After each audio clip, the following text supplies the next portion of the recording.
র্যালির মধ্য দিয়ে শিশু যীশুখ্রিস্টকে যে গোশালা রয়েছে বেথলেহেমের নাজারাতে যে গোশালাটিতে তার জন্ম হয়েছিল এবং সেখানে স্থাপন করা হয়েছে। এবং যেহেতু আজকে যিশুর জন্মদিন, ফলে সকলের মধ্যেই আনন্দ রয়েছে এবং প্রত্যেকে এই মুহূর্তে যারা আপনি যদি আমাদেরকে একটু জানাতেন যে আজ বড়দিনের উপলক্ষে সারা দিন ব্যাপী সকাল থেকে কি কি আয়োজন রয়েছে।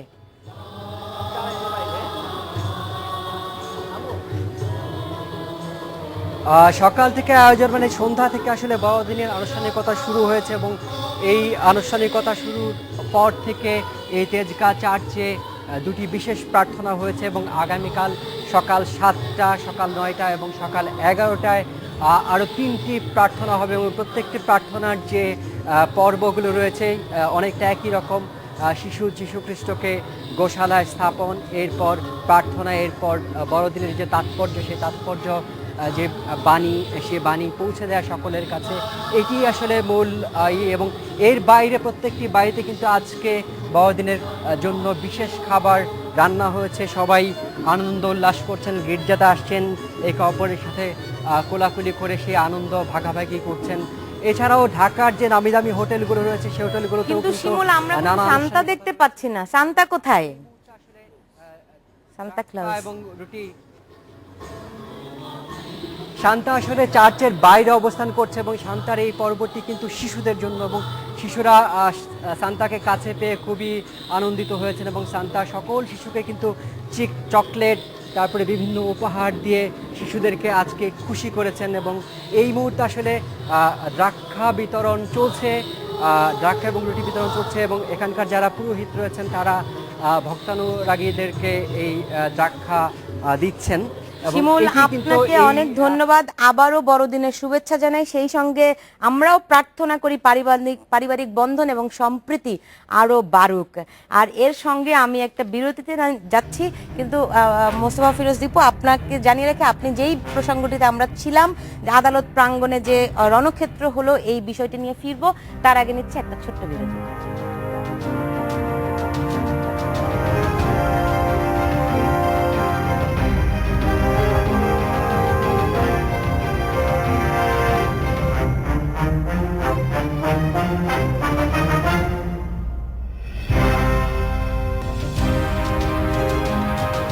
বিরতির পর ফিরে এলাম, দেখছেন বাংলাদেশের খবর। জি, মোস্তফা ফিরোজ, একটু বলবেন যে মানে যেই প্রেক্ষাপটে এই সংঘর্ষ, যেই কারণ আশঙ্কা করা হয় 5ই জানুয়ারিকে কেন্দ্র করে এই পাল্টাপাল্টি অবস্থান, মানে সেই ওয়ার্ম আপ কিনা সেটা আংশিক, পুরোপুরি না। একটা এর মধ্যে তো একটা বিচারিক একটা বিষয় আছে। সেটা আপনি খেয়াল করবেন যে আন্দোলনকে নতুন মাত্রায় নিয়ে যাওয়ার জন্য বা বেগবান করার জন্য সাম্প্রতিক সময় কিন্তু বিএনপি, মহানগর সহ বিভিন্ন অঙ্গ সংগঠন কিন্তু পুনর্গঠিত করা হয়েছে। পুনর্গঠিত নেতৃত্বই কিন্তু আজকে এই যে নতুন কিন্তু শোডাউনটা করার মানে তারাই মূল উদ্যোক্তা। কিন্তু এটার মধ্য দিয়ে তারা চেষ্টা চালাচ্ছে যে দলকে আরো সংগঠিত করা। হ্যাঁ, আজকে কিন্তু তারা যে পরিমাণ দ্বন্দ্বে লিপ্ত হয়েছে আপনি দেখেছেন যে নানান দ্বন্দ্ব সত্ত্বেও আজকে তো এমন তো হয়নি যে এই আজকে যে 5-7 হাজার কর্মী জমায়েত হয়েছে, এই জমায়েতে তারা নিজেরা গন্ডগোল করেছে তা না। হয়তো ভিতরে একটা দ্বন্দ্ব থাকে। এইটা যে কোনো বড় রাজনৈতিক দলের মধ্যে, যেহেতু এখন বড় রাজনৈতিক দলগুলো আদর্শ ভিত্তিক দল না, সুতরাং এইগুলোকে মেনে নিয়েই দল সামনে যাবে এবং এটা বাস্তবতা, এটাকে মেনে নিয়ে। তবে এই আজকের এই শোডাউনের আগে বা সামনে 5 তারিখ সহ আরও সামনে যে আন্দোলন কর্মসূচির কথা বিএনপি চিন্তা করছে, সেটাকে যৌক্তিক পরিণতিতে নেয়ার জন্য কিন্তু তারা বিভিন্ন দলের অঙ্গ সংগঠনগুলো ঢেলে সাজিয়েছে। এই নতুন নবগঠিত সংগঠনগুলোর নেতৃত্বেই কিন্তু আজকে এই আন্দোলনগুলো হচ্ছে বা এই জমায়েতগুলো হচ্ছে। তো এটি অবশ্যই স্যার যেটি বলেছেন এটা সত্য যে শুধু মামলাই না, মামলার মধ্য দিয়ে তারা মনে করে যে সামনে যে আন্দোলন করবে বিএনপি, সেটি দমানোর একটা লক্ষ্য আছে সরকারের। সুতরাং এই অবস্থা থেকে উত্তরণের জন্য তারা ব্যাপকভাবে এখন থেকেই তারা মানে মনোযোগী হয়েছে। যে কোনো ইস্যুতে তারা সংগঠিত হবে, তাৎক্ষণিক প্রতিবাদ জানাবে। আপনি জানেন যে গাজীপুরে কিন্তু একটা উত্তেজনাকর পরিস্থিতি চলছে, সেখানে ছাত্রলীগ ঘোষণা দিয়েছে যে তারা সমাবেশ হতে দেবে না। ইতিমধ্যে জনসভার মঞ্চ টঞ্চ ভেঙে দিয়েছে, কিন্তু ছাত্রলীগ তারপরেও আবার কিন্তু সেখানে গাজীপুরের বিএনপি দৃঢ়প্রতিজ্ঞ, তারা যে কোনো মূল্যে সেখানে করবে। সেখানে যদি করতে না দেওয়া হয়, ঢাকায় যদি 2 তারিখে এবং 5 তারিখে তারা জনসভার অনুমতি না পায়, তাহলে কিন্তু একটা বড় ধরনের আন্দোলনের কর্মসূচি তারা ঘোষণা করবে। সেই প্রস্তুতি নিয়ে কিন্তু বিএনপি এগুচ্ছে। তো এতে কি সরকারের উদ্বিগ্ন হওয়ার কারণ কি আছে? একটি রাজনৈতিক দল তার কর্মসূচি পালন করবে, তাদের নিরাপত্তা দেওয়ার দায়িত্ব সরকারের, সরকার উদ্বিগ্ন কেন? ডক্টর গোলাম রহমান। সেটা তো রাজনৈতিক দল হিসেবে তারাই ভালো বলতে পারবে, তো আমরা বাইরে থেকে কি বলতে পারি? আমরা আমরা আমরা আমরা নাগরিক হিসেবে বলতে পারি যে আমরা দেশে শান্তি চাই, দেশে শান্তিপূর্ণ অবস্থান আমরা চাই, যাতে করে সার্বিক জনজীবন কোনোভাবে ব্যাহত না হয়। আমরা চাইবো যে আমার স্কুলের, কলেজের, বিশ্ববিদ্যালয়ের ছেলেমেয়েরা ক্লাস করছে, পরীক্ষা দিচ্ছে, ব্যবসায়ী ব্যবসা করছে, যে সরকার উদ্বিগ্ন হয়ে পড়েছে। না, আমার মনে হয় না যে সরকার উদ্বিগ্ন হয়েছে, কারণ তারা তো একটা নির্বাচন করেছে। সেটা কতটুকু গ্রহণযোগ্য না যোগ্য সেটা ভিন্ন প্রশ্ন, কিন্তু তারা একটা নির্বাচন করেছে এবং যেহেতু বিএনপি সেই নির্বাচনে অংশ নেয় নাই বলে তারা এখন এক ধরনের আফসোসের মধ্যে আছে। সেটা মুখে স্বীকার করুক কিংবা না করুক, ভিতর সেই সেই মানে অন্তর্জালাটা আছে। তো সুতরাং আর সরকার উদ্বিগ্ন হওয়ার আমার মনে হয় না তারা উদ্বিগ্ন, তবে তারা স্ট্র্যাটেজি হিসেবে হয়তো বিরোধী দলের কর্মকাণ্ডকে ততখানি সহ্য করবে না, এটা বোঝা যায়। তবে হ্যাঁ, গণতান্ত্রিক ধারা বজায় রাখতে গেলে গণতান্ত্রিক মতামত প্রকাশ করার জন্য তাদের সেই সুযোগটা দিতে হবে। র্যালি করা কিংবা জনসভা করা কিংবা মানববন্ধন করা, এগুলো কিন্তু রাইট, মানে ডেমোক্রেটিক রাইট, সেটা যে কোনো দলেরই আছে। সেটা তারা করবে না, সেটা সাংঘর্ষিক উপায়ে যদি হয় যে হ্যাঁ, দুটি দলই একই জায়গায় জনসভা করবে, একই জায়গায় র্যালি করবে, তাহলে তো সরকারের দিক থেকে তাদেরকে প্রিকশন নিতে হবে, তাদের সতর্কতা নিতে হবে। সহনশীলতার অভাব দেখা যাচ্ছে হঠাৎ করে অনেক ক্ষেত্রেই রাজনৈতিকভাবে সহনশীল অবস্থা তো নাই, বরং একটা বৈরী যে পরিস্থিতি 5 জানুয়ারি নির্বাচনের মধ্য দিয়ে সেটি কিন্তু আরো ব্যবধানটা বাড়িয়েছে। যেমন 5 তারিখের পরপরই কিন্তু সরকারের পক্ষ থেকে একটা নমনীয় অবস্থান ছিল, তারা বলছিল এটা সাংবিধানিক এবং নিয়ম রক্ষার নির্বাচন।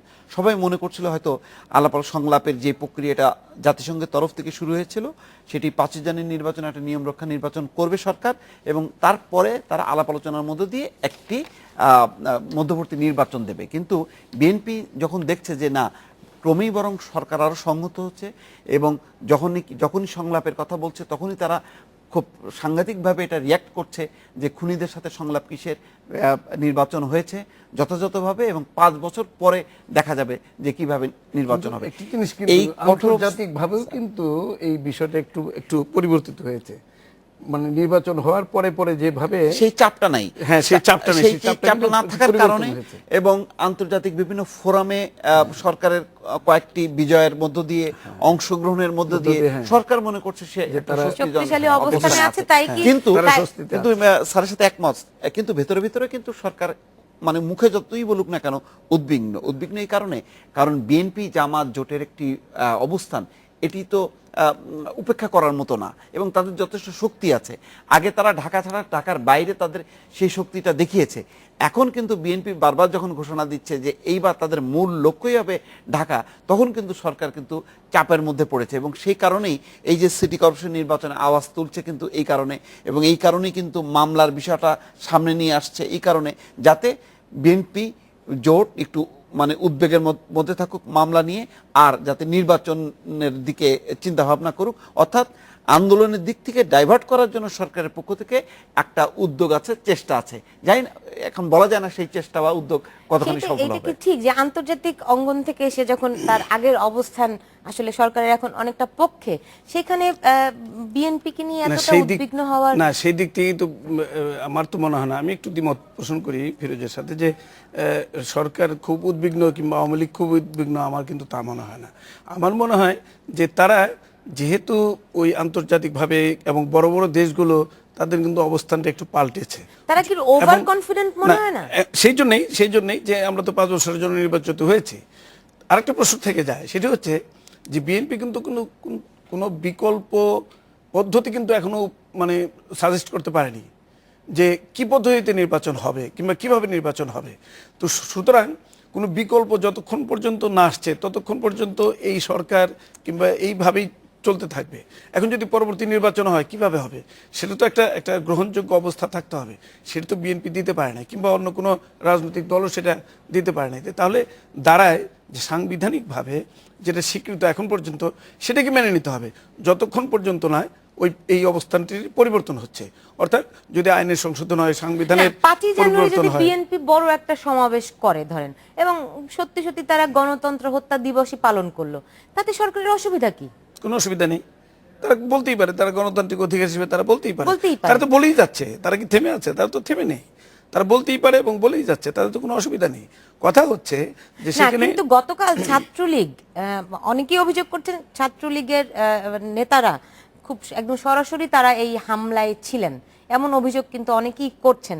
সেই ক্ষেত্রে তারা এরকম হঠাৎ করে মারমুখী হওয়া, এটা কি কোনো আসলে শুভ কিছু নিয়ে আসবে নাকি আসলে? এটাও হয়তো এই একই যে কথাটা দাঁড়াচ্ছে যে ভবিষ্যতে এই আন্দোলন বেগবান হতে পারে, সে সুযোগটাই দেওয়া যাবে না। বিষয়টা এরকম, হয়তো আওয়ামী লীগ এইভাবে নিচ্ছে এবং ছাত্রলীগ সেইভাবেই তারা বিবেচনা করছে।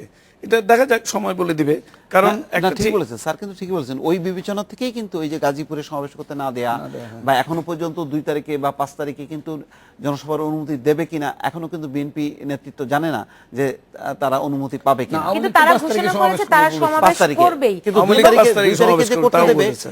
মানে সরকারের পক্ষ থেকে তো বলা হচ্ছে না যে ঠিক আছে 5 তারিখে আওয়ামী লীগ করবে, পুলিশের পক্ষ থেকে বলা হয়নি এখনো যে 5 তারিখে আওয়ামী লীগ করবে, ঠিক আছে 2 তারিখে আপনারা করেন, এই ব্যাপারে আমরা আপনাদের যা যা নিরাপত্তার সহযোগিতা সেটা আমরা করব। সেই ডিক্লারেশন কিন্তু এখন আমরা এখন পর্যন্ত পাইনি। দেয়া না হয়নি। পাওয়ার কারণে কিন্তু রাজনৈতিক অঙ্গনে একটা উত্তেজনা, অস্থিরতা আছে। যে